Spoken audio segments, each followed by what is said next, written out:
Sin más, ahora le doy la palabra a alguien. Yo digo que no necesita tampoco presentación, pero lo tengo que hacer, ni modo magistrado, porque si no me van a regañar. Y la verdad es que siempre es un placer, es un honor para nosotras, para nosotros trabajar con él, porque sí les puedo decir una cosa, no hay locura ni idea que no le digamos, oiga, magistrado, ¿cómo ve? Y nos diga, va. Y de ahí le tocamos la puerta a Gaby, que también dice, a ver, Gloria, ¿y ahora qué se te ocurrió? Se los juro que no son ocurrencias, son cosas que tienen que ver con muchos años de experiencia y que no hay cosa más maravillosa que encontrar esta escuela judicial electoral llena de personas ocurrentes como tú, que están haciendo e intentando hacer una democracia mucho más incluyente.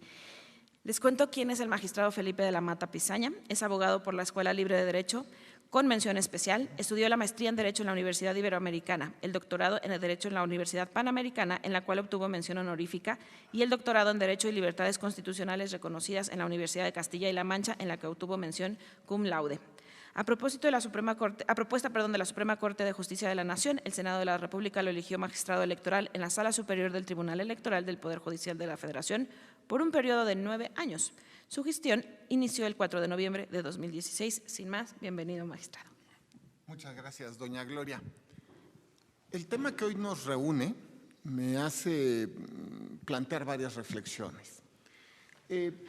La primera es, me queda claro que este país ha ido transitando por diversos conceptos de democracia.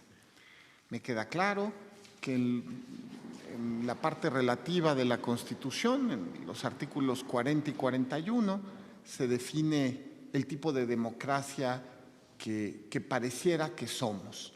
Hay como una especie de núcleo fundacional del Estado mexicano, ¿no? Siempre se dice que la zona donde se dice que México es una república laica, representativa y federal, es como una especie de dogma, que pareciera que ya existe más o menos una claridad.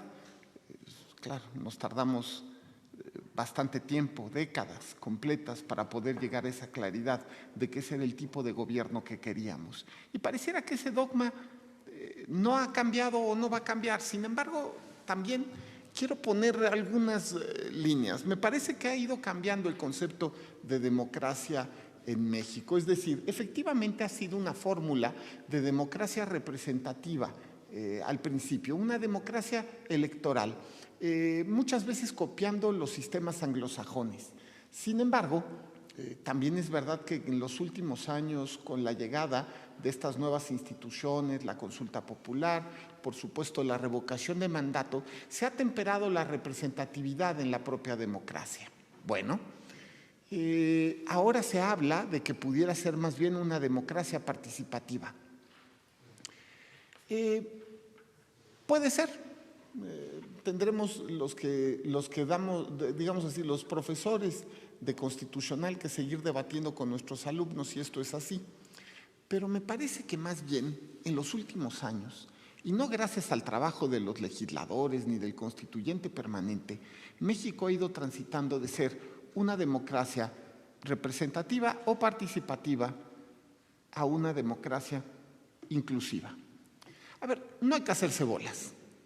El concepto de democracia no significa para nada solamente elecciones libres. Sí, son básicas, por supuesto, pero la palabra democracia significa también respeto pleno a los derechos de las minorías. Claro, por supuesto, la mayoría gana en las urnas, pero sería absurdo, completamente absurdo imaginar una democracia en la cual la mayoría se impone radicalmente a la minoría, la destruye, la coopta, trata de vencerla completamente.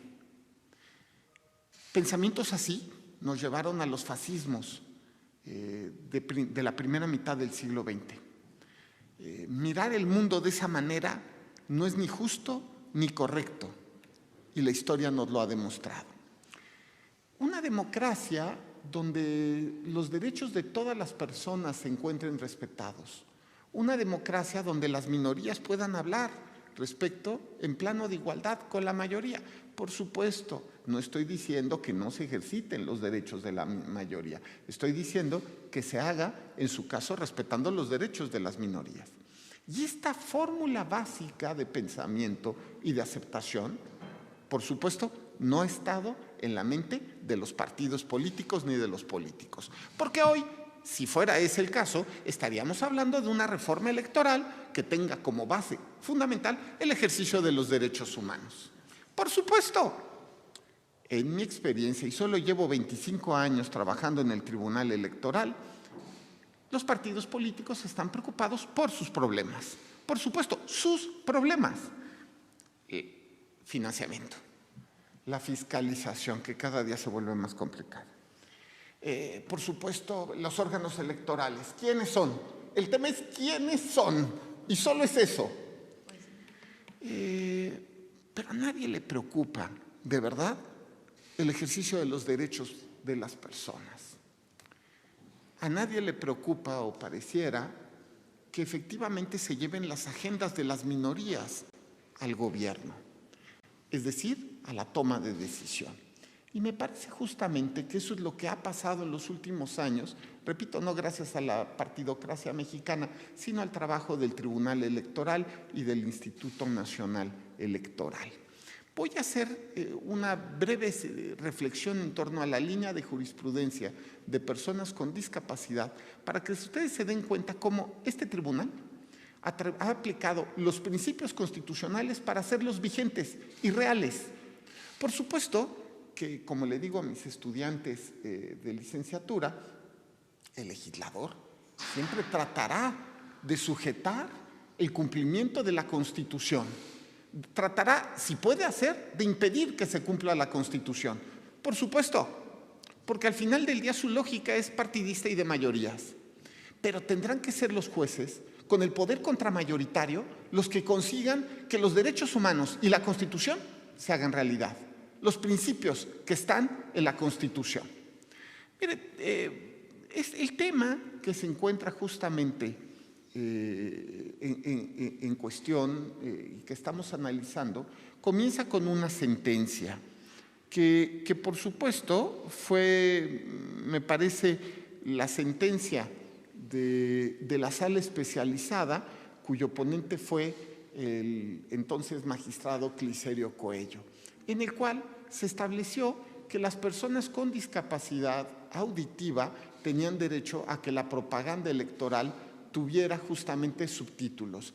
Les voy a ser sincero, yo no entiendo cómo puede ser que no nos hubiéramos dado cuenta que la ausencia de subtítulos podía generar discapacidad auditiva en las personas, podía generar la imposibilidad de informarse y llevar a cabo un voto informado. Yo me sorprendo aún que no tuviéramos pues esa empatía. Es increíble. La segunda sentencia en temas de discapacidad fue justamente en relación con el estado de Zacatecas, donde se hizo una interpretación interesante y se le dio vigor a una acción afirmativa a favor de las personas con discapacidad. Y esta fue especialmente interesante porque se hizo un análisis transversal en temas de género. Me parece que en los últimos años ya esto ha desaparecido, es decir, ya no hay incompatibilidad entre los temas de género y las acciones afirmativas para personas con discapacidad. Ya a todo el mundo le quedó claro, me parece, y si no que les quede claro, que los temas de paridad se tienen que cumplir y que 50 y 50 y que eso es paridad, ya está, ¿va? Bueno, la siguiente cuestión fue justo una ponencia de mi admirada compañera, la magistrada Janine Otalora, que justamente ella tuvo una gran sentencia que tuvo que ver con la omisión legislativa y acciones en torno a un congreso local. Si recuerdo bien, era el estado de Hidalgo. Y lo que determinó la Sala Superior a propuesta de doña Janine Otalora fue justamente que existía omisión legislativa. Claro, existía omisión legislativa no respecto de lo que dice la Constitución, lo que yo les digo a mis alumnos también de licenciatura. La Constitución no es el libro, no es un libro que se llama Constitución Política de los Estados Unidos Mexicanos.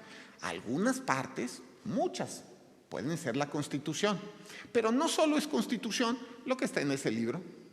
Y analizando justo ese concepto y que la Constitución no solo es un libro, llegamos a la conclusión de que de acuerdo con el bloque de convencionalidad podía afirmarse que le resultaba obligatorio al Estado de Hidalgo legislar acciones afirmativas para personas con discapacidad. Bueno, y cumplieron, por cierto. Por otro lado, también fue ponencia de doña Yanino Talora el tema de las acciones afirmativas en general. Creo que eso hace toda la cuestión.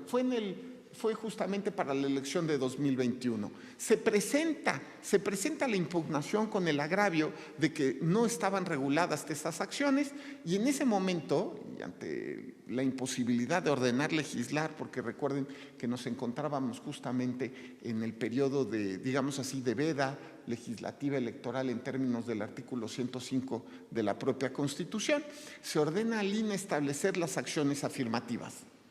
Y ahí, fíjense bien, ahí empieza a cambiar el concepto de democracia simplemente representativa para convertirse en democracia inclusiva.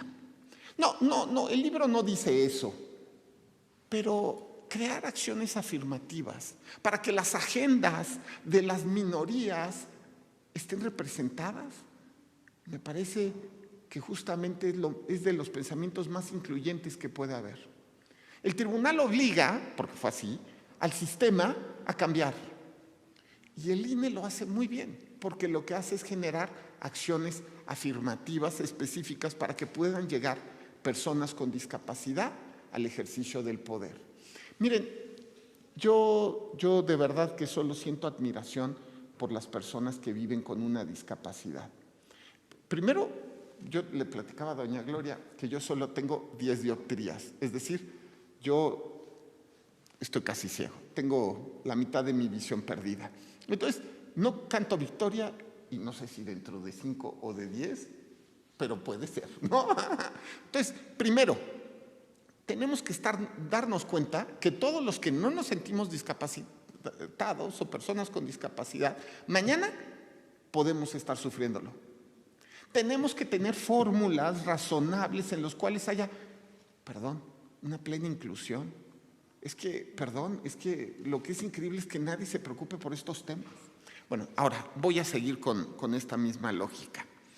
Entonces se ordena a la Cámara de Diputados, a los partidos que inscriban personas con discapacidad como candidatos a las diputaciones. Me parece que ahora la Cámara de Diputados es la Cámara de Diputados con más personas con discapacidad. Me gustaría 2. Dice Dulce 2. Pues estamos fregados todavía, ¿no? Tiene que mejorar todo, claramente, ¿no? Claramente, ¿no? Si fueran solo 2, es una tristeza, porque significa que incluso con las acciones afirmativas no está funcionando. Tienen que hacerse más poderosas y más eficientes las acciones afirmativas. Muy probablemente sea eso lo que tengamos que aprender. Porque también les voy a contar otro caso. Sucedió en otro expediente que justo los partidos dijeron, bueno, vamos a sacar de la chistera, así como el conejo de los magos, vamos a sacar de la chistera personas con discapacidad. Y entonces tuvimos que aprender muchas cosas, y digo así de la chistera porque de repente había personas con discapacidad temporal, muy temporal, que estaban siendo registradas. Personas que de verdad no pareciera que iban a llevar la agenda justo de las personas con discapacidad. Quitamos y establecimos también el principio que convencionalmente se ha establecido, que tiene que ser el tema de la autoadscripción. Yo tengo 10 dioptrías de falta de vista, pero si me preguntan si soy persona con discapacidad, pues yo diría que no, creo, mientras no me quiten los lentes. Pero fíjense ustedes cómo pues sería ridículo decir que yo, aunque me quiten los lentes, puedo llevar esa agenda a la Cámara de Diputados. Tenemos que hacernos preguntas frente a la elección de 2024. Ojalá y en la reforma electoral alguien se ponga a hacer este tipo de preguntas, que hagan preguntas en torno a los derechos de las personas, no solo a los problemas de los partidos. quién es una persona con discapacidad, cómo se prueba para efectos de representación. Todos los partidos, yo creo que, a ver, ya establecimos la omisión legislativa a nivel local. Y lo mejor de todo es que, como ponencia del magistrado Indalfer también, hace unas pocas semanas, ya se estableció también la omisión legislativa a nivel nacional. Ya establecimos y vinculamos a la Cámara de Diputados a establecer justo normas claras en torno a acciones afirmativas a favor de las personas con discapacidad, para que lleguen ahí y sometan su agenda, porque eso es lo que se necesita. Necesitamos que esas voces se oigan, porque de verdad hay muchas cosas que se repiten y que son muy bonitas en voces de los políticos, pero repito, ha sido la democracia inclusiva un fin del Tribunal Electoral y del Instituto Nacional Electoral. Y eso es lo que ha pasado en realidad. Si México hoy tiene una cámara llamada de la inclusión, pues ha sido, vamos a decirlo, gracias a las sentencias, que no a la buena fe de los políticos. En fin, voy a dejar esto hasta aquí. Quiero decirles que me parece que el tema ya está muy avanzado en la jurisprudencia electoral. Me parece que pueden perfectamente hacerse estos análisis y que no debe haber pasos atrás. En una reforma electoral me parece que sería absurdo ir pasos atrás en torno a estas acciones afirmativas. Es decir, deben mejorarse, pero no quitarse. Y me refiero a acciones afirmativas en relación, por supuesto, con las personas con discapacidad, pero a todos los demás colectivos que se encuentran dentro de las categorías sospechosas del artículo 1 de la Constitución, donde hemos establecido particularmente a favor de colectivo LGBTIQ+, afrodescendientes, indígenas y, por supuesto, bueno, a ver, es que esto no es acción afirmativa, el tema de mujeres y paridad, que espero que ya nos quede claro. Lo voy a volver a decir, es que luego pareciera que solo así se entiende. Paridad es paridad. Son la mitad o más, eso es paridad, ¿de acuerdo? Menos no, ¿sabes? Bueno, ok. Y si eso lo multiplicamos en todas las acciones efectivas del gobierno y del Estado, eso es paridad. Y antes no, ¿va? Bueno, en fin, no puede haber pasos atrás en el tema de acciones afirmativas para las personas con discapacidad. No podría ser razonable. Un país con una democracia inclusiva no se lo puede permitir. Pero como el concepto de democracia inclusiva ha sido un tema que han sido justo las instituciones electorales las que lo han peleado y creado, pues siempre habrá el peligro de que haya pasos hacia atrás. Muchas gracias.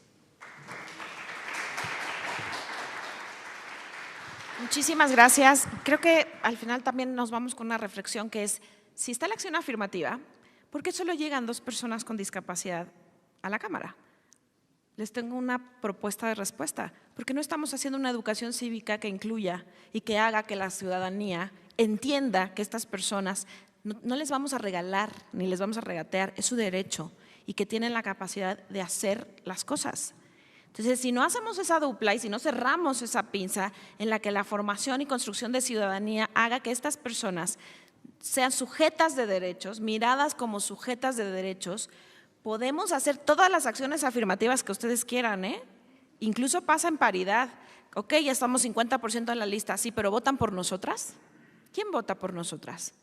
Esa es la otra gran parte. Por eso hay que entrarle tan duro a esta ciudadanía. Espérame tantitito que nos tocan las preguntas.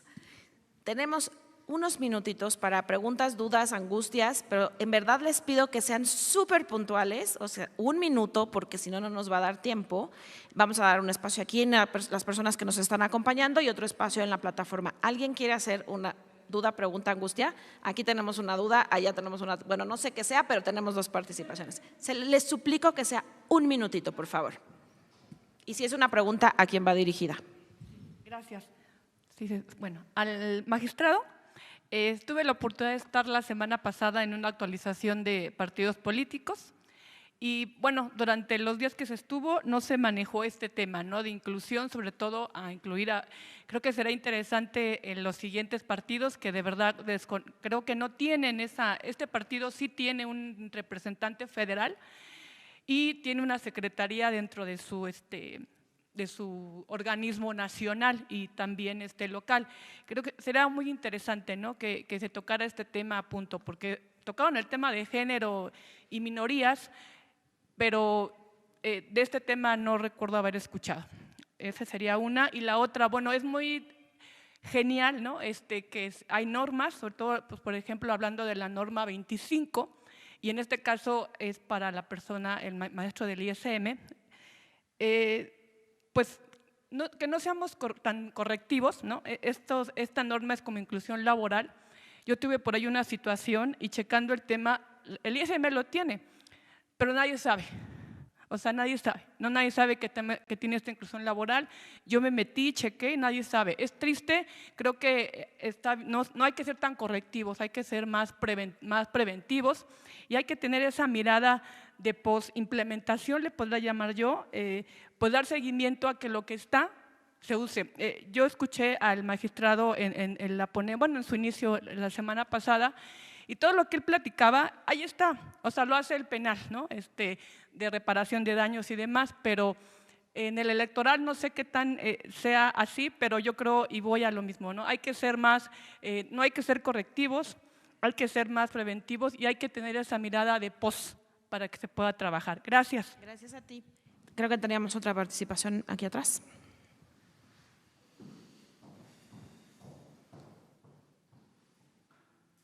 Muchas gracias, buenos días. Primero felicitar a Voz y Voto y a la EGE por poner estos temas en la mesa, ¿no?, por abrirse al diálogo y ponerlos en la agenda, porque sin duda, si no nos educamos quienes somos normales, pues bueno, condenamos a las personas con alguna discapacidad a que el ejercicio de sus derechos sea todavía más complicado, más cuesta arriba.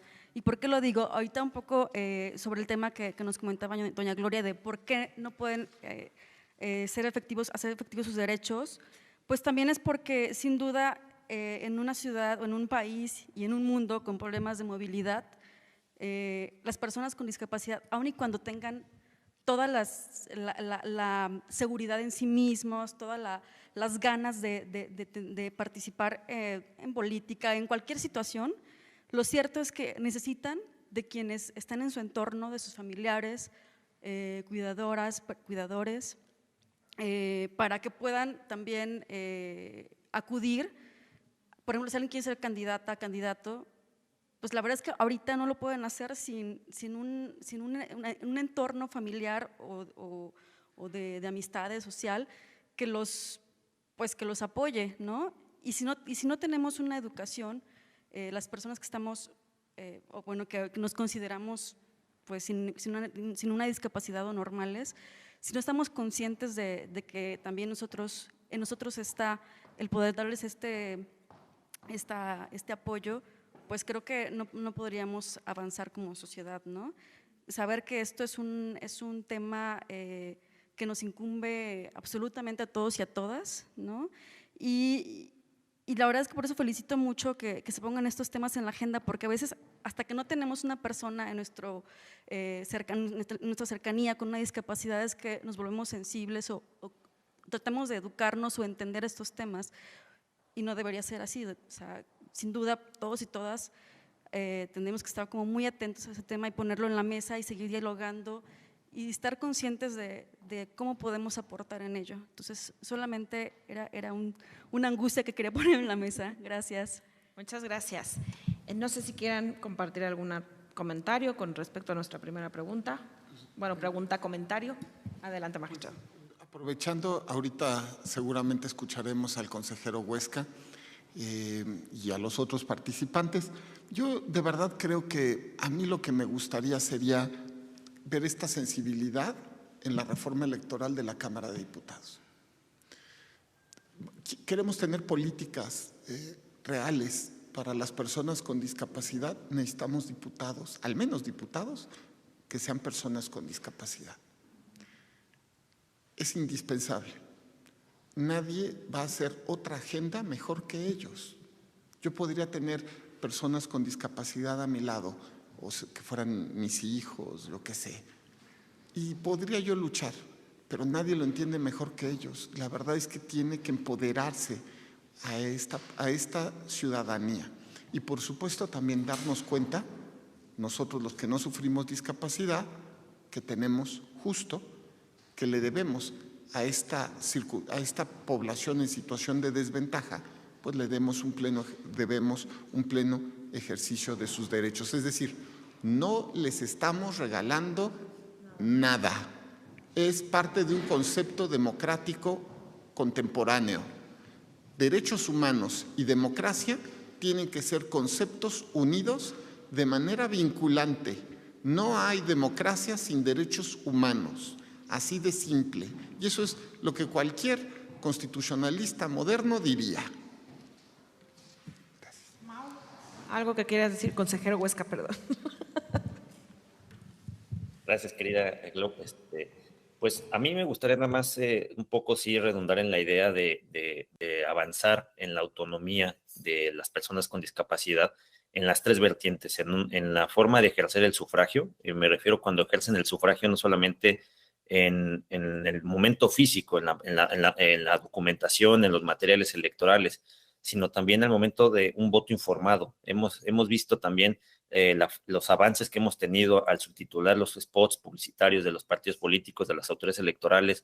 Necesitamos avanzar también en infografías, en documentación de fácil lectura para personas con alguna discapacidad mental que tengan dificultad de entender los procesos y procedimientos al interior de los partidos políticos, al interior de las autoridades electorales, facilitar de por sí nuestra ya robusta democracia. Luego es complicada las reglas del juego para personas que estamos dentro de la expertise de esta democracia, pues para las personas y la ciudadanía es mucho más complicado, y muchas veces cuando hay una discapacidad de por medio se complejiza mucho más. Entonces necesitamos avanzar hacia información útil para las personas con discapacidad. Desde luego es una de las grandes vertientes del voto, el voto informado, los mecanismos, tanto instrumentos como materiales accesibles, pero también lo que acaba de decir el magistrado de la Mata es muy importante, el tema de abrir más espacios en acciones afirmativas, y no solamente acciones afirmativas numéricas, sino también agregaría una agenda común de personas con discapacidad en las cuales se garantice que en cuanto lleguen legisladoras y legisladores a estos cargos de elección popular y puestos de gobierno,